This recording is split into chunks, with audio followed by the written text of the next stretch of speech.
everyone, I am Lalita and you are most welcome beta. I hope you all are fine. Students, today I am going to discuss most important lecture, that is the final touch of the age of industrialization, and in this video I am going to discuss about some important questions, frequently asked questions, and of course quick recap of this chapter. Because without this lecture I think that is the chapter is incomplete. और students की मेरे पास queries भी आती थी कि important questions क्या क्या हैं इस चैप्टर में. सो आप लोगों के लिए मैं इंपॉर्टेंट क्वेश्चन जो कि एग्जाम में बार बार पूछे जाते हैं और कौन कौन से क्वेश्चंस हैं वो जो आपकी बहुत ज्यादा हेल्प कर सकते हैं. सो बेटा वही डिस्कस करने वाली हूँ. एक मैं आपको और सजेशन दूंगी कि आपने अगर, क्योंकि 8 लेक्चर में हमने वो चैप्टर कंप्लीट किया है, अगर आपने वो वीडियोस नहीं देखे हैं तो आप उन वीडियोस को देखिए, क्योंकि ये जो लेक्चर है ये उन्हीं बच्चों के लिए है जिन्होंने वो लेक्चर्स 8 वीडियोस देख चुके हैं. क्योंकि हम क्विक रिकैप करेंगे और क्विक रिकैप तो तभी समझ में आता है जब आपने पीछे वीडियोस देखे हैं, लेक्चर्स देखे हैं. So keep watching, let's move. किसी भी चैप्टर में, चाहे स्पेशली अगर वो हिस्ट्री का चैप्टर है, सो उसमें बेटा कई तरह के क्वेश्चंस आते हैं. You can say like definition type questions और डेट्स और different one word answer questions, okay, and short and long questions. So सारे क्वेश्चंस हम डिस्कस करने वाले हैं कि किस किस तरह से और कौन कौन से क्वेश्चंस है जो एज ऑफ इंडस्ट्रियलाइजेशन में आने वाले हैं. Okay, so first of all, if I talk about define type questions, define type means आपको इन वर्ड्स को डिफाइन करना है, इनकी डेफिनेशन आपको देनी है. फॉर एग्जाम्पल एग्जाम में आ गया प्रोटो इंडस्ट्रियलाइजेशन. आपको बताया, हमने प्रोटो इंडस्ट्रियलाइजेशन पढ़ा था. सबसे पहले मैंने आपको बताया था कि प्रोटो क्या होता है. Proto is the early phase of something. Exam में 2 टाइप से क्वेश्चन पूछा जा सकता है, what is proto and what is proto industrialisation. Okay, so आपको ये ध्यान रखना है, प्रोटो अगर पूछे जाए तो early phase of something, proto industrialisation early phase of industrialisation, right. Next, spinning jenny. Spinning jenny, it is a device invented by James Hargreaves. Okay, और इसमें इसको कैसे आप डिफाइन करेंगे? It is a device having different और many spindles and only one worker can move the wheel. और बहुत सारे जो स्पिंडल्स थे वो मूव करेंगे और एक आदमी बहुत से लोगों का काम जो स्पिनिंग का वर्क है वो कर पाएगा, right. Next, fly shuttle. Of course fly shuttle was used by by the weavers of handloom. और हैंडलूम में फ्लाई शटल का इस्तेमाल होता था. फ्लाई शटल में पुलीज होती थी, हैविंग पुलीज, जिसको राप और रेफ्ट कहा जाता था. हॉरिजॉन्टल वर्टिकल, उसमें थ्रेड जो है आपस में इनको एक तरह से जो कपड़ा बनाया जाता था, तो हैंडलूम में फ्लाई शटल का इस्तेमाल किया जाता था. और इसी वजह से जो हमारा हैंडलूम है वो स्पिनिंग जेनी के आने के बाद भी अफेक्ट नहीं हुआ. जो स्पिनिंग का वर्क था वो अफेक्ट हुआ, बट इंडस्ट्रियलाइजेशन के बावजूद भी जो हैंडमेड वर्क था, हैंडमेड जो हैंडलूम था वो कंटिन्यू रहा. Okay, next, if you talk about जॉबर, these are most important questions. Jobbers and Gomastas, these are people. Okay, jobber and Gomastas both are related to Indian industries. Okay, jobber कौन थे? jobber में Indian industrialist जो होते थे, वो जो worker, जो पुराने वर्कर होते थे उनको जॉबर अपॉइंट करते थे. Means जॉबर were the old and trustee workers in Indian industries. Okay, and they work to appoint new workers और recruit the workers for the industries. Okay, इनके फंक्शन हम बाद में डिस्कस करेंगे. 3 मार्क्स में भी आ जाता है और 1 मार्क में भी. नेक्स्ट, और फंक्शन में भी मैं अभी बता देती हूँ. इनके 3 फंक्शन मैंने आपको बताए थे. जॉब दिलवाना, लोगों को गांव से लेके आना और उनको जॉब एंश्योर करना, और उनका अगर कोई प्रॉब्लम है तो उसको शॉर्ट आउट करना. Same gomasthas were paid worker. Okay, paid worker और paid servants who supervise the weavers. Indian concept में है, लेकिन जो ब्रिटिशर्स हैं उनका काम ये कर रहे थे, राइट. और इनके फंक्शन क्या थे? सुपरवाइज करना वीवर्स को, उनसे ऑर्डर कलेक्ट करना, उनको जो कपड़ा वो बना रहे हैं उसको एग्जामिन करना. So these 3 functions are both jobber and gomasthas. आपको ये याद रखना है. Most important questions for board exam also, right. Stapler and fuller, stapler और फूलर जैसे हमने प्रोटो इंडस्ट्रियलाइजेशन में पढ़ा, स्टेपलर, फूलर, कार्डिंग जो भी वर्क होता था ये यूनिट्स में होता था। स्टेपलर जो वूल को या कॉटन को स्टेपल करते थे बिफोर स्पिनिंग, ओके। स्टेपलर उसको जो फर्स्ट प्रोसेस होती थी, और फूलर जो कपड़ा बन जाता था उसको बाय प्लीटिंग वो गैदर करते थे, तो वो फूलर होते थे। जो कपड़े को गैदर बाय प्लीटिंग करते थे वो फूलर होते थे, राइट। इसके अलावा बेटा क्वेश्चंस आ सकते हैं आपके, वेरी शॉर्ट क्वेश्चंस आ सकते हैं रिलेटेड टू डेट्स। डेट से रिलेटेड जो भी क्वेश्चंस है, मैंने आपको जो वीडियो कंटिन्यू, जिसने वीडियो देखो, ये वीडियो किसके लिए है, ये वीडियो उनके लिए है जिन्होंने कंटिन्यूअसली ऑल पार्ट्स को देखा है, who have seen all parts, उनके लिए ये इजी है। अगर आप सडनली इस वीडियो को देख रहे हैं तो शायद ये आपके लिए नहीं है, आपको मुश्किल से समझ में आएगा। अगर आप एक रिवीजन लेना चाहते हैं देन ओके, अदरवाइज आपको पहले वो पार्ट्स देखने पड़ेंगे, उसके बाद आप इसको अच्छे से समझ पाएंगे, राइट। सो डेट्स से रिलेटेड अगर मैं बात करूं तो डेट्स में इंपॉर्टेंट जो इन्वेंशंस है उनको आपको याद रखना है। Spinning jenny 1764, first cotton mill in 1854, first jute mill in 1855, first Indian jute mill, इन दोनों में डिफरेंस है। First jute mill in India 1855, first Indian jute mill in 1917 by Seth Hukumchand, okay. Factory setup in Ahmedabad 1861। So बहुत सारी dates इसमें मैंने discuss की, इसके ऊपर एक अलग से मैं वीडियो बना दूंगी, कंप्लीट हिस्ट्री की डेट्स उसमें होंगी चैप्टर वाइज। सो अभी के लिए थोड़ा मैं बिल्कुल इसको ब्रीफ कर रही हूं, ओके। सो आप उन वीडियोज में भी जाके देख सकते हैं। नेक्स्ट, और फर्स्ट फैक्ट्री सेटअप भी आपको याद रखना है इन 1730 in England, right. Next if you talk about picture study, सबसे पहले मैंने आपको बताया था एक पिक्चर आपकी बुक में दी गई है, जो एक गॉडेस है, जो पिक्चर आपकी बुक में सबसे फ्रंट पेज पे जहां से चैप्टर स्टार्ट होता है, ईटी पॉल की जो म्यूजिक एल्बम है उसका जो उसी का वो फ्रंट पेज है, उसी को पिक्चराइज किया गया है और उसी को स्टडी किया गया है। तो उसके बारे में पूछा जा सकता है कि ये किसने लिखी, तो ईटी पॉल का नाम आता है सबसे पहले, ईटी पॉल का। तो ईटी पॉल आपको याद रखना है, अगर उससे रिलेटेड क्वेश्चन आ जाता है, जो डाउन ऑफ द सेंचुरी के नाम से क्वेश्चन पूछ लिया जाता है, या ईटी पॉल की book dawn of the century, आपको इस तरह से उसको आंसर करना है, right. Next if you talk about statements, two main statement है इस चैप्टर में, और मोस्ट इंपोर्टेंट स्टेटमेंट है हेनरी पटुलो की।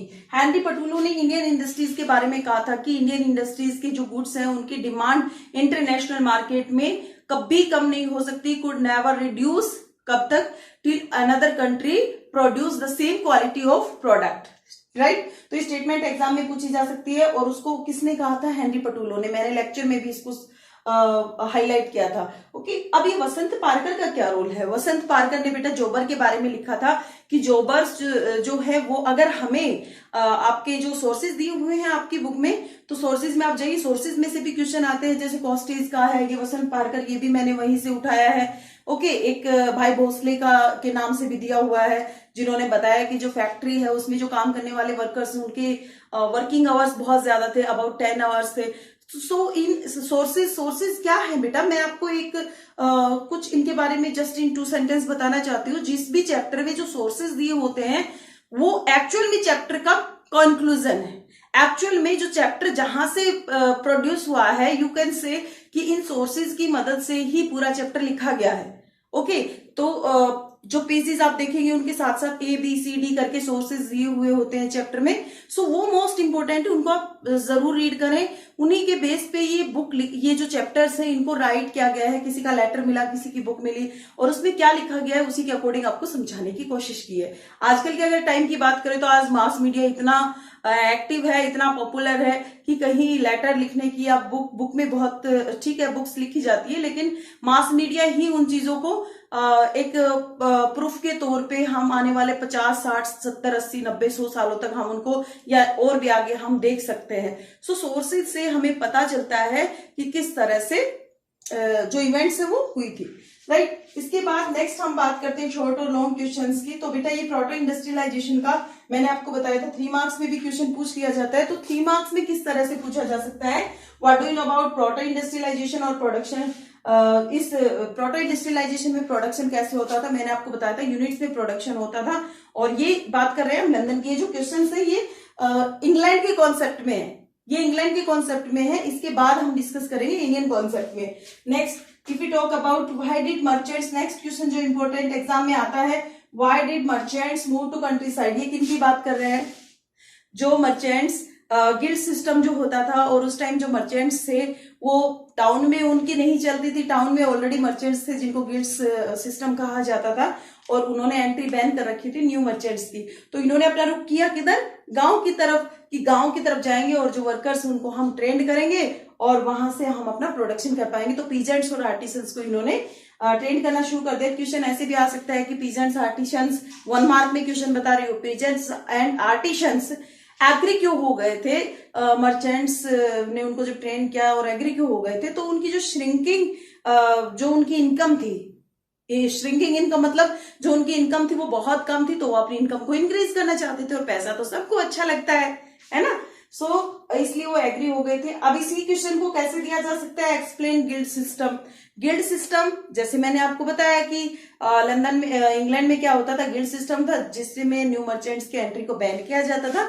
तो आप उसको सेम आंसर इसमें लिख सकते हैं, राइट। इसके बाद हम बात करते हैं नेक्स्ट क्वेश्चन की, पेस ऑफ इंडस्ट्रियल चेंज। ये क्वेश्चन वैसे बहुत ज्यादा नहीं आता है, बट एग्जाम में पूछ लिया जाता है। इससे रिलेटेड जैसे मैंने आपको 4 पॉइंट्स बताए थे, 4 पॉइंट्स हमने डिस्कस किए थे कि किस तरह से इंडस्ट्रियल हमारी ग्रोथ थी वो किस तरह से स्लो ग्रोथ थी, और हम ज्यादातर जो लोग थे वो हैंड वीविंग में या हैंड लेबर में ही लगे हुए थे, फिर भी हम अपने ट्रेडिशनल वर्क में भी हम टेक्नोलॉजी इस्तेमाल कर रहे थे।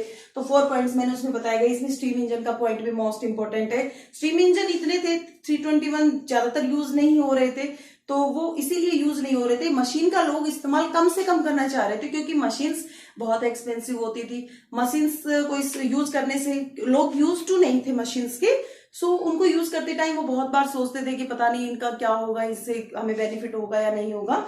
सो इस तरह से okay. And one question asked about, बेटा ये भी क्वेश्चन पूछा जा सकता है स्टीम इंजन के बारे में, जैसे मैंने आपको इन्वेंशन से रिलेटेड, इन्वेंशन या पेटेंट या इम्प्रूव अगर आ जाए एग्जाम में, तो आपको जेम्स वॉट आंसर करना है, क्योंकि कई बार बच्चे कंफ्यूज हो जाते हैं स्टीम इंजन की इन्वेंशन में। ओके, इन्वेंशन किसने की, इम्प्रूव किसने किया और पेटेंट किसने करवाया, तीनों के ही आंसर होंगे जेम्स वॉट। इनिशियली अगर आ जाता है बहुत पहले, तो उसका नाम था न्यूकोमेन इंजन। न्यूकोमेन, सबसे पहले न्यूकोमेन ने, हालांकि इसको इन्वेंट किया था, लेकिन अगर इन्वेंशन आ जाती है स्टीम इंजन की तो आपको जेम्स वॉट ही लिखना है। न्यू मॉडल अगर आ जाता है एग्जाम में, कई बार न्यू मॉडल करके क्वेश्चन पूछ लिया जाता है, तो आपको मैथ्यू बुलेटन उसका आंसर करना है। ओके, ये 1 मार्क में क्वेश्चन, ये भी मोस्ट इंपोर्टेंट क्वेश्चन है। Okay, next if you talk about next question, so why did industrialist not like to install new machines. जो इंडस्ट्रियलिस्ट थे वो मशीन्स को इंस्टॉल क्यों नहीं करना चाह रहे थे? उसके पीछे देखो, मशीन तो ऑफकोर्स मशीन से ज्यादा काम होगा तो इंस्टॉल कर लेनी चाहिए, लेकिन मशीन्स को इंस्टॉल नहीं कर रहे थे क्योंकि लेबर बहुत ज्यादा एक्सेसिवली प्रेजेंट थे, बहुत ज्यादा थे।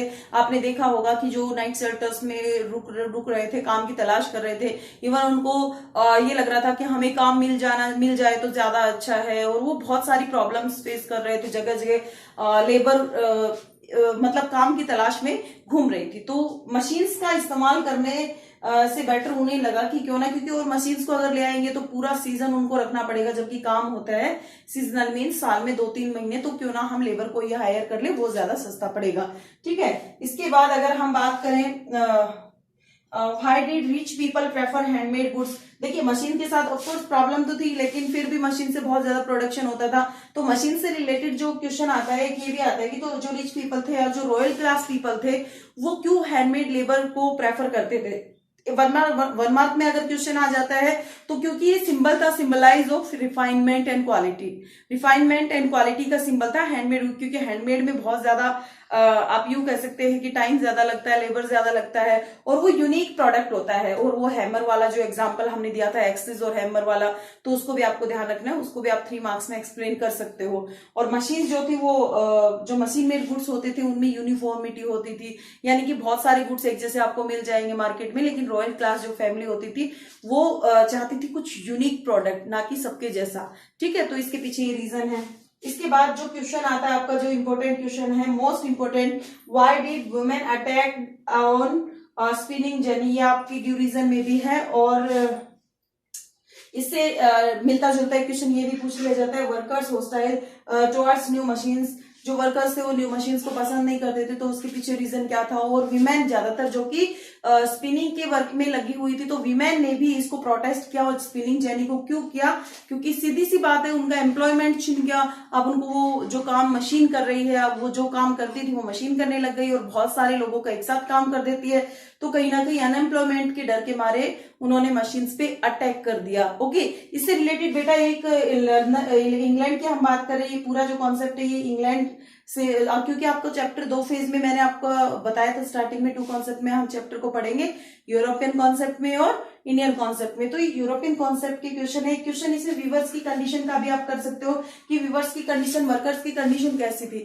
हालांकि वर्कर्स की कंडीशन आपको पता है, वेजेस बहुत कम मिलते थे, काम नहीं मिलता था, लेकिन उनको रिलीफ कैसे मिला, क्योंकि रोडवेज और ब्रिजेस और जो कंस्ट्रक्शन वर्क होने लग गया था तो उनको थोड़ा सा रिलीफ मिल गया था। तो इससे रिलेटेड क्वेश्चन आए तो आप उनको ऐड कर सकते हैं। ओके, सो अब हम चलते हैं इंडियन कॉन्सेप्ट में, इंडियन प्रोस्पेक्टस में, कि कैसे जो इंडियन कॉन्सेप्ट में कौन कौन से इंपॉर्टेंट क्वेश्चंस बनते हैं। Let's move.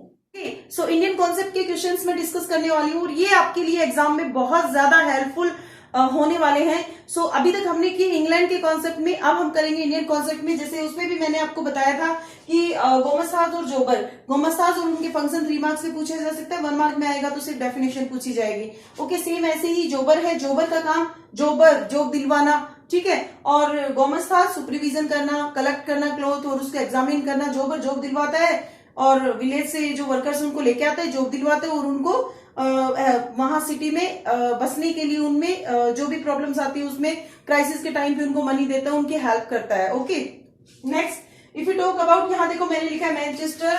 ये दोनों क्वेश्चन एक दूसरे को आप इस तरह से पूछे जा सकते हैं, जैसे मैनचेस्टर का पूछ लिया कि मैनचेस्टर गुड्स, जैसे आपने देखा होगा मैनचेस्टर वाले कॉन्सेप्ट में कि जब मैनचेस्टर में गुड्स बन रहा था और इंडियन गुड्स को कम्पीट नहीं कर पा रहा था, तो वहां पे कस्टम ड्यूटीज इंक्रीज कर दी थी। कहाँ पे? इंग्लैंड में, इंडियन गुड्स पे। और यहाँ पे जो ब्रिटिशर्स थे उन्होंने कंसेशंस ले लिए थे, तो मैनचेस्टर का जो गुड्स था बहुत चीप था, तो इंडियन मार्केट में बहुत ज्यादा बिकने लगा था और जो इंडियन व्यूवर्स है उनको बहुत ज्यादा प्रॉब्लम्स वो फेस करने लगे थे, ठीक है। और इंडियन व्यूवर्स को एक बहुत बड़ी प्रॉब्लम जो उस टाइम फेस करनी पड़ रही, देखो मैंने एक क्वेश्चन लिखा है, problem face by Indian viewers, ये मैनचेस्टर गुड्स की वजह से ही प्रॉब्लम आई थी, ठीक है। तो जो कॉटन यहाँ से बहुत ज्यादा जो ब्रिटेन में कॉटन जाता था, क्योंकि यूएसए में सिविल वॉर चल रही थी और उस टाइम इंडिया से ही उनका सारा मशीन को क्या चाहिए भाई, कोई गन्ने की मशीन है तो गन्ने का रस तब निकलेगा ना जब उसमें गन्ना जाएगा, है ना। तो सेम ऐसे ही मशीन्स कब काम करेगी, जब उसमें कॉटन जाएगा तभी कॉटन क्लॉथ बनेगा। सो जो ब्रिटिशर्स थे यहाँ से कॉटन लेके जाते थे और जो इंडियन व्यूवर्स थे उनके लिए यहाँ जो कॉटन बच गया था कम, देखिए ये डिमांड, और मैंने पहले भी आपको बताया है जो कॉटन था उसकी क्वांटिटी कम रह गई थी तो डिमांड ज्यादा रह गई थी, तो कॉटन के प्राइसेस हाई हो गए थे, ठीक है। तो ये बहुत ज्यादा हार्डशिप फेस कर रहे थे जो व्यूवर्स थे। इसके बाद नेक्स्ट क्वेश्चन आता है, why did production increase during first world war. First world war में इस तरह से भी आ सकता है, why did the Indian industries boomed at the time of first world war, ठीक है। फर्स्ट वर्ल्ड वॉर के टाइम पे इंडियन इंडस्ट्रीज बूम हो गई थी या फ्लोरिश हो गई थी, इसके पीछे रीजन क्या था, न्यू इंडस्ट्रीज देखो सेटअप हो गई थी और ओल्ड इंडस्ट्रीज रीस्टार्ट हो गई थी। इससे पहले हम बात करते हैं एंटरप्रेन्योर्स के, एंटरप्रेन्योर्स का यहाँ पे पॉइंट मिस हो गया, तो एंटरप्रेन्योर्स को भी आप याद रखेंगे। एंटरप्रेन्योर से भी क्वेश्चन एग्जाम में पूछा जा सकता है बेटा, एंटरप्रेन्योर कौन थे, जो स्टार्टिंग जो इंडस्ट्रियलिस्ट होते हैं, जो कुछ इंडस्ट्री स्टार्ट करते हैं, तो उनके बारे में भी उनके नाम, जैसे मैंने आपको बताया था, द्वारकानाथ टैगोर जी थे, डिंसा पैटेट थे, जमशेदजी टाटा थे, जीडी बिरला थे और सेठ हुकुमचंद, 5 एंटरप्रेन्योर्स के बारे में आपकी बुक में दिया हुआ है। 3 मोस्ट इंपोर्टेंट क्वेश्चन भी इनसे रिलेटेड पूछे जा सकते हैं। Dwarkanath Tagore 6 stock of industries, ठीक है, और Jamsetji Tata of course iron and steel industry, and Seth Hukumchand most important question, first Indian jute mill established by Seth Hukumchand in Kolkata। Okay, so ये 3 एंटरप्रेन्योर से रिलेटेड क्वेश्चन एग्जाम में पूछे जाते हैं, 1 मार्क में भी आ सकते हैं और 3 मार्क्स में भी पूछे जा सकते हैं, आपको नाम जरूर याद होना चाहिए। Next if you talk about why did production increase in during, ये हमने डिस्कस कर लिया है। अब फर्स्ट वर्ल्ड वॉर के टाइम पे जो प्रोडक्ट बनते थे, जो गुड्स बनते थे, क्योंकि वार नीड्स गुड्स की, जैसे मैंने आपको वीडियो में भी बताया था, बहुत अच्छे से आपको समझ में आ जाएगा। वार टाइम में बहुत ज्यादा प्रोडक्ट की जरूरत होती है, यूनिफॉर्म से लेके, लेदर शूज से लेके, और हॉर्स और म्यूल सैडल से लेके, जूट बैग से लेके बहुत सारी रिक्वायरमेंट्स होती हैं। तो जो ब्रिटेन में जो भी इंडस्ट्री थी वो अपने सैनिकों की वार नीड्स को पूरा करने में लगी हुई थी, और इंडिया को भी उन्होंने ऑर्डर कर दिया क्योंकि इंडिया कॉलोनी था तो काम करेगा उनके लिए। So Indian industries also were also engaged in production for Britishers. तो यहाँ पे न्यू न्यू इंडस्ट्रीज, लोगों को काम मिलने लग गया, लाखों लोग इंडस्ट्रीज में, फैक्ट्रीज में जाने लगे, काम करने लगे। और फर्स्ट वर्ल्ड वॉर जैसे ही खत्म हुई तो मैनचेस्टर से जो गुड्स आता है वो इंडिया में आता है, लेकिन लोग उसको एक्सेप्ट नहीं करते। क्वेश्चन ऐसे भी आ सकता है कि why Manchester could not gain its prior condition in India या prior situation in India। So इसके पीछे रीजन क्या था, क्योंकि इंडियन मार्केट में, डोमेस्टिक मार्केट में अब इंडिया का माल फैल चुका था और अच्छा माल था, इसलिए लोगों ने दूसरे माल को एक्सेप्ट नहीं किया था। ठीक है, स्वदेशी मूवमेंट के चलते भी ये सब लोगों ने बायकॉट कर दिया था फॉरेन गुड्स का।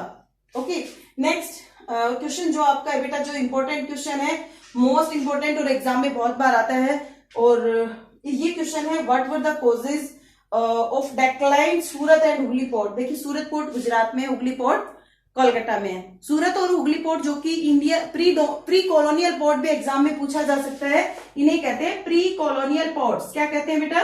Pre colonial ports. Pre colonial port मतलब जो कॉलोनियल टाइम्स के पहले से जो पोर्ट चलती आ रही है, जो पोर्ट थी यहाँ पे, उनको प्री कॉलोनियल पोर्ट्स कहा जाता है। ठीक है, तो प्री कॉलोनियल पोर्ट्स जो थी उनका डेक्लाइन हो गया, किस वजह से? ऑफ कोर्स उनकी जगह किसी और ने ले ली होगी, है ना। तो यहाँ पे सूरत क्योंकि गुजरात में है, बॉम्बे कहाँ पे है?